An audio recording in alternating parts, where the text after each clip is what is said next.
Last class entropy को लेके मैंने ये बात करा था कि पहले तो स्पॉन्टेनियस रिएक्शन पढ़ाया था, अगर आपको ध्यान में हो तो। दोज रिएक्शंस है ना, which will occur by their own without any external continuous external force. Yeah, some spontaneous reaction may need some ignition at the initial stage, but later on they will go by their own. ध्यान में। तो research में क्या पता चला research में कि वो सारे रिएक्शन जो स्पॉन्टेनियस थे, वो सारे रिएक्शन जो स्पॉन्टेनियस थे वो एक्सोथर्मिक थे। यस और no? Most of the reaction, even 99% reaction जो स्पॉन्टेनियस है, जो अपने आप हो रहा है, वो एक्सोथर्मिक है या एंडोथर्मिक है? एक्सोथर्मिक है। और ये लॉजिकल भी लगा था आप लोगों को, याद है लास्ट क्लास जब एक्सप्लेन किया था। तो कोई भी सिस्टम, अगर कोई भी रिएक्शन प्रोसेस एक्सोथर्मिक है, it means reactant is more reactive and product is less reactive. Exothermic endothermic और डिफरेंसेस हमने देखे थे। यस और no? Product is less energetic, more stable.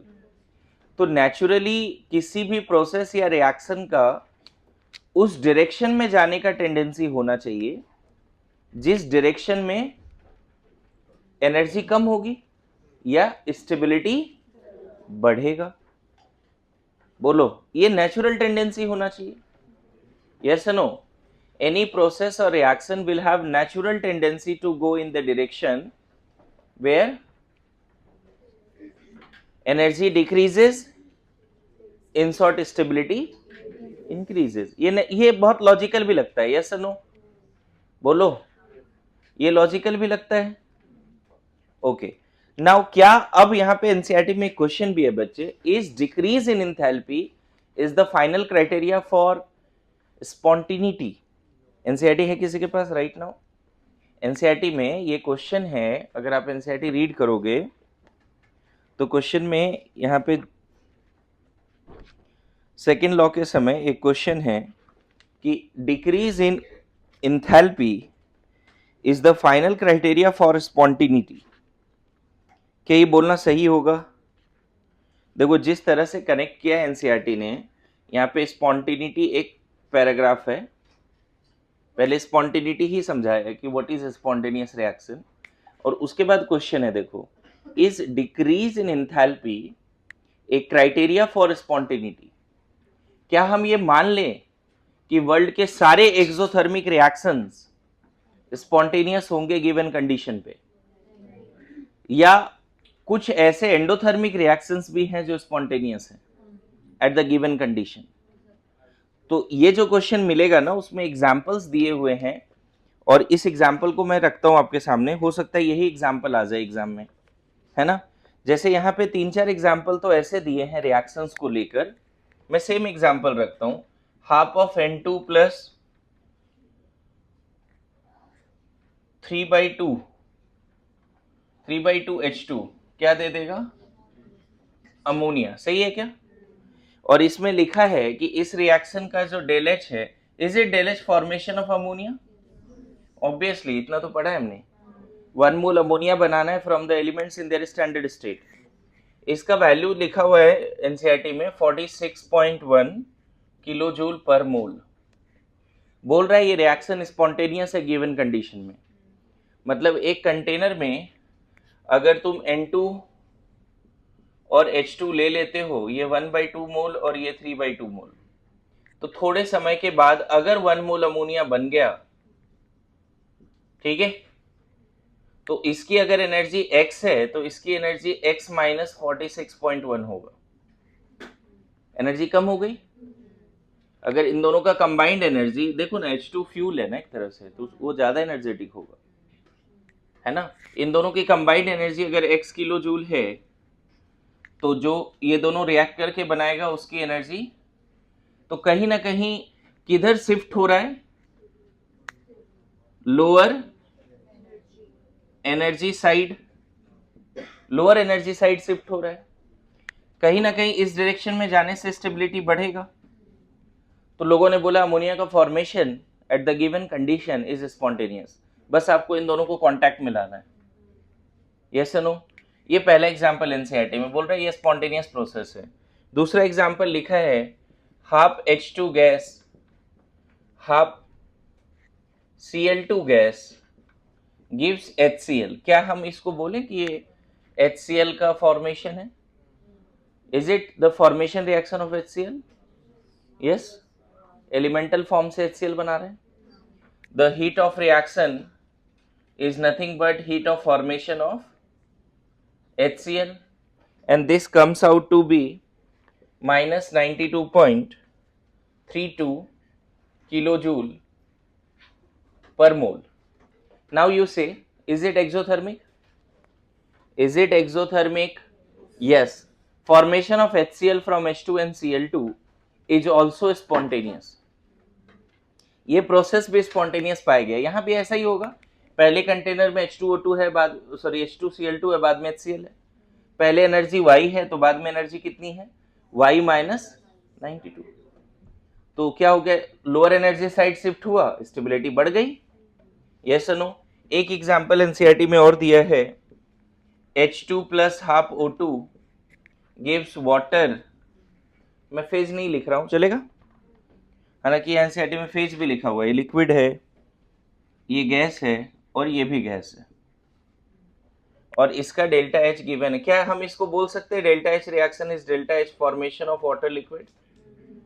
बोलिए, क्या इतना पढ़ा है अपने? और इसका वैल्यू दिया हुआ है -285.8 kilojoule per mole. Now you tell me, is it exothermic?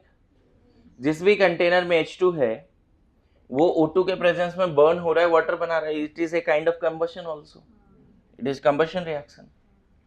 Fuel और ये मिला के एनर्जी अगर Z है तो इसकी एनर्जी Z माइनस, बोलो, तो एनर्जी कम हो गया, स्टेबिलिटी बढ़ गई। सही है? ये तीनों ही रिएक्शन देखा गया स्पॉन्टेनियस है। अब रिसर्च में ऐसे रिएक्शंस मिल रहे हैं जो एक्सोथर्मिक और स्पॉन्टेनियस है, तो ऑब्वियस है दिमाग में क्वेश्चन आएगा ये कि इस decrease in enthalpy is the criteria for spontaneity. Question तो आएगा, यस नो? तो अब उस क्वेश्चन को बहुत डीप रिसर्च किया गया। तो थर्मोडायनेमिक्स में देखो यहाँ लिखा है the decrease in enthalpy in passing from reactant to product may be shown by this, है ना? एक डायग्राम भी यहाँ पे बनाया है, शायद उसमें स्टेबिलिटी को लेके डायग्राम होगा। पता चला सारे क्वेश्चन एनसीईआरटी से आ रहे हैं। देखो ये एनसीईआरटी में स्टेबिलिटी को लेके डायग्राम है ना?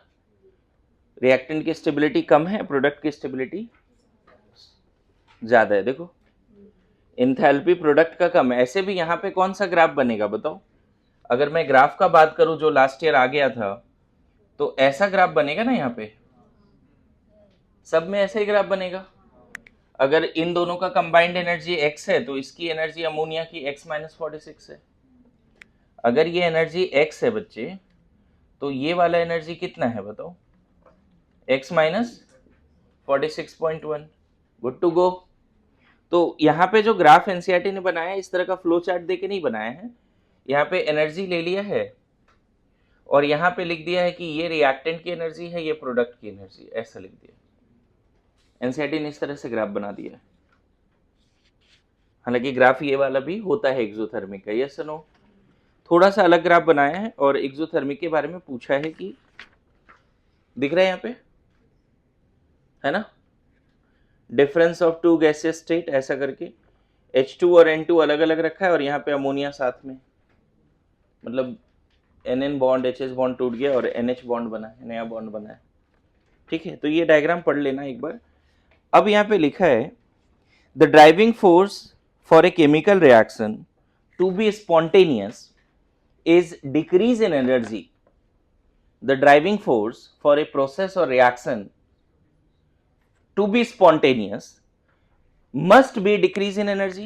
What is the driving force over here? Decrease in energy. Why this reaction is going in forward direction spontaneously by their own? What is the reason behind that? Decrease in energy is the driving force, and NCERT का line है, it sounds reasonable also. क्या सबको लग रहा है ऐसा? It sounds reasonable and logical also. उसके बाद ये क्वेश्चन आया कि is decrease in enthalpy, decrease in energy, and this driving force is only criteria for spontaneity. तो फिर रिसर्च में कुछ ऐसे रिएक्शंस मिले जैसे half of N2 gas plus O2 gas gives NO2 gas, है ना, और इसका डेल्टा H ग्रेटर देन 0 है, प्लस 33.2 किलो जूल पर मोल है। अच्छा, आपको बताया था एक बात बच्चे कि सारे फॉर्मेशंस एक्सोथर्मिक होते हैं एक्सेप्ट 4, लिखा है कभी? वही यहाँ पे लिख दिया है, C solid graphite plus 2S liquid, ये दे रहा है CS2 लिक्विड, और इसका भी डेल्टा H लिखा है plus 128.5। Let us examine the following endothermic process. ये एंडोथर्मिक है ना? क्या लिखा है इसके बारे में? These reactions दो एंडोथर्मिक आर स्पॉन्टेनियस। एनसीईआरटी में ये दोनों रिएक्शन एंडोथर्मिक है बट स्पॉन्टेनियस है ना? देखो इसमें दिक्कत आ जाएगी, अगर ये रिएक्शन आ गया ना बच्चे, तो मुझे लगता है 99% बच्चे इनको गलत करके आएंगे, बोलेंगे नहीं ये एंडोथर्मिक, सॉरी ये स्पॉन्टेनियस नहीं होना चाहिए, स्पेशली ये एंडोथर्मिक नहीं होना चाहिए, सॉरी एंडोथर्मिक बोल रहा हूँ, स्पॉन्टेनियस नहीं होना चाहिए। 99% गलती कर सकते हैं बच्चे अगर एनसीईआरटी नहीं पढ़ा है तो। कैसे मैं बताऊं? जनरली कुछ बच्चों के दिमाग में स्पॉन्टेनिटी का मतलब होता है डेल एनजी बढ़ना चाहिए, अभी आगे धीरे धीरे सिखाऊंगा। रिएक्टेंट में 1.5 मोल गैस है, डिफरेंट गैसेज है, प्रोडक्ट में 1 मोल ही गैस है, ऊपर से ये एंडोथर्मिक भी है। यहाँ पे एनसीईआरटी ने क्लियरली इन दोनों के बारे में लिखा है कि these reactions though endothermic are spontaneous. समझ में आ रहा है? इस केस में क्या हो रहा है बच्चे, ग्राफ कैसा है? एनर्जी बढ़ रही है, रिएक्टेंट की एनर्जी कम है, प्रोडक्ट की एनर्जी ज्यादा है, दिख रहा है आपको, है ना? फिर भी ये स्पॉन्टेनियस है। क्लियर है? पहले मान लो ये दोनों हैं, N2 और O2 है, 1/2 मोल 1 मोल, और बाद में कंटेनर में क्या है, NO2 है और ये 1 मोल है, राइट? इसकी एनर्जी अगर मैं बोलूं x है तो इसकी energy x plus 33.2। Initial energy अगर x है तो इसकी एनर्जी कितनी हो गई, है ना? इंथैल्पी ले लो, इनिशियल इंथैल्पी कितना है, H1, x है तो H2 कितनी है, तो एनर्जी बढ़ रहा है, फिर भी स्पॉन्टेनियस है। इस केस में भी एनर्जी बढ़ रहा है, अगर इस पूरी की एनर्जी अगर z है तो इसकी एनर्जी z प्लस 128.5 है। एनसीईआरटी ने क्या लिखा है, this reactions though endothermic are spontaneous, the decrease in enthalpy may be represented on the diagram, ये तो है, therefore it become obvious that while decrease in enthalpy may be contributing factor for spontaneity but it is not true for all cases। ठीक है, energy घटना एक बड़ा significant factor है for the process to be spontaneous, but this is not valid for all the cases. जैसे इसमें एक दो केस कल भी हमने डिस्कस किया था, एक दो केस और ले लेते हैं। मान लो सॉलिड से फिजिकल चेंज, सॉलिड से लिक्विड बनाते हैं, चलो सॉलिड से लिक्विड बनाते हैं, H1 H2, यहां पे सॉलिड से लिक्विड बनाते हैं। बताओ ये प्रोसेस एंडोथर्मिक है एक्सोथर्मिक है? डेल एच ग्रेटर देन 0 होगा, बट गिवन कंडीशन पे स्पॉन्टेनियस होता है। आइस को अगर इस रूम में लाके रख दो तो ऑटोमेटिकली अपने आप मेल्ट होगा, है ना? उसी तरह से एक और H2O, अगर सॉलिड H2O लिक्विड है तो आपको पता होगा वेपराइजेशन किसी भी टेम्परेचर पे होता है, और ये वेपराइजेशन एंडोथर्मिक जरूर है बट स्पॉन्टेनियस है। देखो इसमें सरप्राइज इसलिए बच्चे क्योंकि system is going to shift in the direction where energy increases, stability decreases, इसकी एनर्जी ज्यादा है, स्टेबिलिटी कम है, फिर भी नेचुरल टेंडेंसी है उसी डायरेक्शन में जाने का, फिर भी नेचुरल टेंडेंसी है will go in the direction where energy increases. So what is the final criteria for spontaneity of any reaction? तो अब यहां पे रिसर्च से ये पता चला decrease in energy is the criteria, no doubt, and very significant criteria, but all the process or reaction will have also tendency naturally to go in the direction where system can increase their randomness or where total randomness increases, where total randomness or disorderness increases, and this factor will be a very important thermodynamic parameters known as entropy. सिर्फ energy factor से काम नहीं हो रहा था, energy factor 100% सही नहीं था स्पॉन्टेनिटी को प्रेडिक्ट करने के लिए. फिर जब इन सारे रिएक्शन को रिसर्च किया गया तो पता चला कि ठीक है, प्रोडक्ट में एनर्जी ज्यादा, रिएक्टेंट में कम है, लेकिन प्रोडक्ट के पास एक चीज ज्यादा है, वो है रैंडमनेस. प्रोडक्ट के पास एक फैक्टर ज्यादा है जो एनर्जी से परे वाला फैक्टर है, और जिसका नाम क्या है? रैंडमनेस. क्लियर हो रहा है?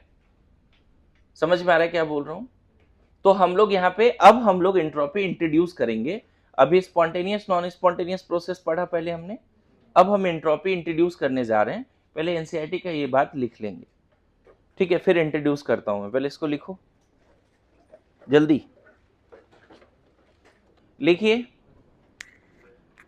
Criteria for spontaneity of any reaction और process. Criteria for any reaction or process to be spontaneous. Heading दो, क्राइटेरिया फॉर. सबसे पहले हमने कल लिखा था स्पॉन्टेनियस एंड नॉन स्पॉन्टेनियस का definition along with few examples. Okay, now today I have discussed what kind of reaction or process can be spontaneous and what kind cannot be spontaneous. So जब हमने process और reaction को analyse किया तो अब हम बोल सकते हैं क्राइटेरिया के बारे में. क्राइटेरिया फॉर एनी प्रोसेस और रिएक्शन टू बी स्पॉन्टेनियस, है ना? लिखो, पहले जज्बात लिखेंगे, बाद में क्राइटेरिया लिखा दूंगा. दो क्राइटेरिया है. मोस्ट ऑफ द केमिकल और physical changes are spontaneous. Most of the chemical and physical changes are spontaneous. Most of the chemical and physical changes are spontaneous. Most of the chemical and physical changes are spontaneous in the direction. Most of the chemical and physical changes are spontaneous in the direction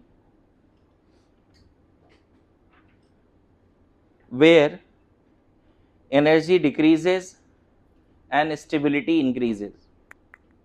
Where energy decreases and stability increases.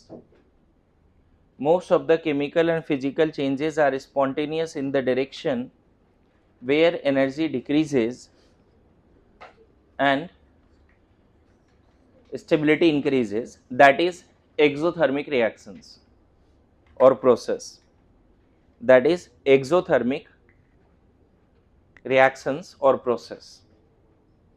That is exothermic reaction or process. And it sounds reasonable also. And it sounds reasonable also. And it sounds reasonable also. Full stop.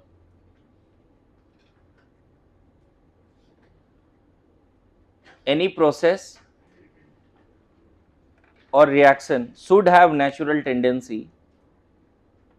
Any process or reaction should have natural tendency to go in the direction where stability increases. To go in the direction where stability, any process or reaction should have natural tendency to go in the direction where stability increases. Bracket में लिखो, to minimise the energy content. To minimise the energy content. to minimize the energy content. To minimize the energy content. ठीक है, full stop. आगे लिखिए. But it is found that few reaction of process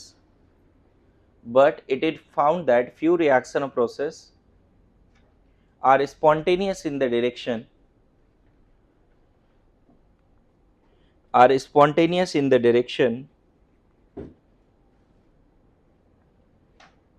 but it is found that few reaction of process are spontaneous in the direction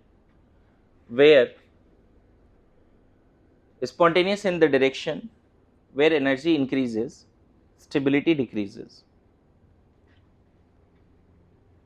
Where energy increases and stability decreases, bracket में लिख सकते हो endothermic.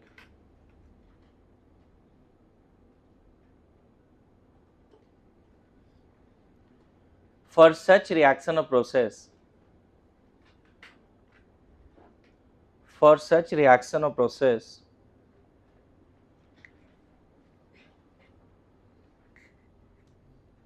driving force must not be decrease in energy. For such reaction of process, driving force must not be driving force यहाँ क्या होगा, जैसे इससे पहले क्या था, मोस्ट ऑफ द रिएक्शन उस डायरेक्शन में जा रहा था नेचुरली जहां डिक्रीज एनर्जी हो रहा था. एनर्जी घट रहा है तो नेचुरली उधर जाएगा और ये रीजनेबल भी है. यस और नो. ऐसे रिएक्शन जो उस डायरेक्शन में जा रहा है जिधर एनर्जी बढ़ रही है और स्पॉन्टेनियस है, इसके लिए ड्राइविंग फोर्स एनर्जी तो नहीं है.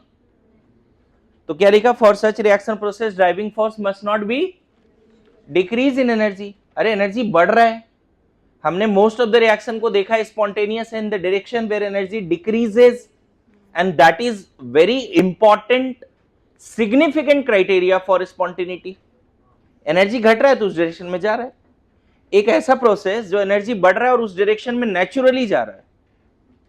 कल बता रहे थे ना, वाटर अगर मान लो टॉप फ्लोर से नीचे आ रहा है तो वो नेचुरल है क्योंकि पोटेंशियल एनर्जी कम हो रही है. वाटर नीचे से ऊपर जाता है, अपने आप जाता है क्या, नहीं जाता. कंटिन्यूअसली मोटर ऑन करके रखना पड़ता है, तब पंपिंग मोटर, तब वाटर टैंक जाता है ऊपर तक. Yes no. तो देखो जो वाटर का फ्लो है from low to high is non spontaneous and it needs continuous supply of energy. Motor हमेशा ऑन करके रखना पड़ेगा, पंपिंग मोटर, तभी वाटर नीचे से ग्राउंड से ऊपर तक जाएगा. Yes no. लेकिन कोई ऐसा प्रोसेस जो उस डायरेक्शन में जा रहा है जिधर एनर्जी बढ़ रही है, तो वहां पे energy must not be criteria. Yes no. There must be something else the driving force. तो लिखो, in this case the driving force is found to be, in this case the driving force is found to be randomness और disorderness. किस केस में बात कर रहे हैं बच्चे? In this case the driving force is found to be randomness or disorderness. In this case the driving force is found to be randomness or disorderness, that is entropy. लिख लो, that is entropy. In this case the driving force is found to be क्या, randomness or disorderness, that is entropy. चलेगा, that is entropy. आगे बढ़े. Now, so the final criteria for spontaneity of any reaction or process are as follows. So the final criteria